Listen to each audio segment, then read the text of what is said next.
শুধুমাত্র হিন্দু হওয়ার কারণেই একের পর এক প্রাণের বলি, রক্তের বন্যা বইল ভূস্বর্গে। ভয়াবহ জঙ্গি হামলায় কেঁপে উঠল পেহেলগাঁও। আরও এক মর্মান্তিক দুর্ঘটনার সাক্ষী থাকল গোটা দেশ।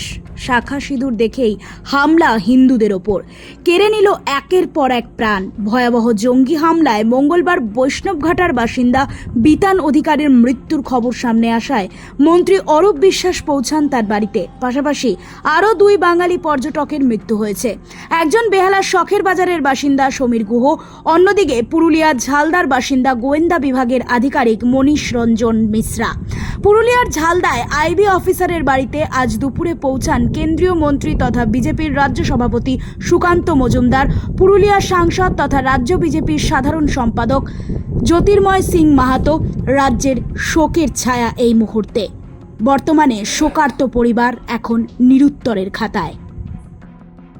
দেখুন, এতগুলো জঙ্গি ঢুকলো, ওখানে তো রাজ্য সরকার আছে। আপনি কেন্দ্রীয় স্বরাষ্ট্রমন্ত্রীকে কেন প্রশ্ন করছেন?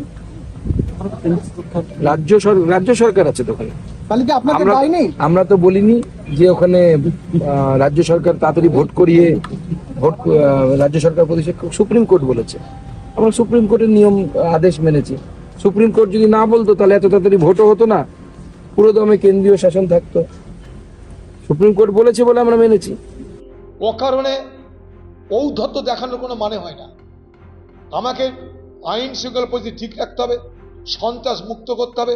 তার জন্য বড় বড় প্রতিশ্রুতি দেওয়ার কোনো দরকার নেই। আপনাদের প্রতিশ্রুতির উত্তর আজকে কি হবে বলুন? এত মর্মান্তিক, এত দুঃখজনক ঘটনার সাক্ষী হয়ে থাকলো আবার সেই জম্মু কাশ্মীর,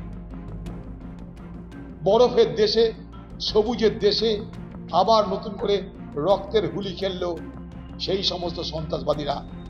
পাকিস্তান মদতপুষ্ট হয়ে যারা ভারতবর্ষকে দুর্বল করার জন্য আজ থেকে নয়, 70-এর দশক থেকে যারা চেষ্টা চালিয়ে যাচ্ছে, সেই অপশক্তি আজও বিদ্যমান, আজও বিরাজমান। এটা কিন্তু প্রমাণ হলো। সেখানকার মানুষ, স্থানীয় যারা মানুষ, তারা কিন্তু এই পর্যটকদের রক্ষা করবার চেষ্টা করেছে, তার জন্য প্রাণও দিয়েছে। এটাও কিন্তু মাথায় রাখতে হবে। স্থানীয় মানুষ কিন্তু সবাই তারা কাশ্মীরি, তারা কিন্তু মুসলমান। কারণ জম্মু কাশ্মীরের অর্থনীতির একটা বড় অংশ নির্ভর করে পর্যটনের উপরে। তাই পর্যটক যদি না যায়, কাশ্মীরের মানুষের দারিদ্রতা বাড়বে। তাই কাশ্মীরের সাধারণ মানুষ তারা কিন্তু চাই পর্যটক আসুক।